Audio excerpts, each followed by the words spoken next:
Oy senin arı men körmegenim, ol men aylanan yerledim.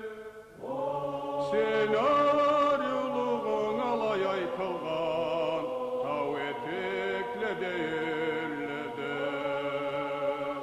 Neçik arıdı seni salların, ülgüle biçken şakıyılıp.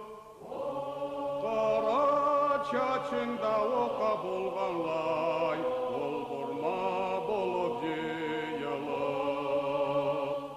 Karanı keşeni jarık etelim, közlerini alasın. İki kaşına birden keng toktap, sütten dağıttı arasın. Bir ter sakalın bolmagalayın, seyir arıyudula kalların. Keçe tüşümde körünüp turallah, seni subay ösken salların. Sen arılığın yüreğim algandı, çıday almayım acerimden. Arılığını aytıp tursam da, yazıp boşamam ömürden.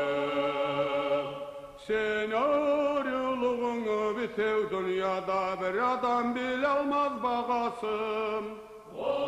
Seni kesine alalgan yaşa, kesim nasıplığa sanasın. Arı kiyin sen köz tiyerik sunup, turguyun değme kiyinmey.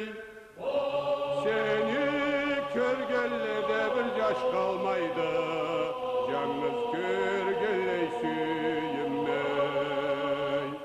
Erkten sayına kara çaçını, sen biz notovda tarağım.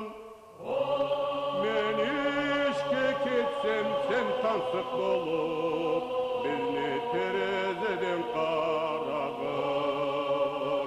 Yürekleri biz taza bolsunla, kirsiz suğla çakülledim. Bize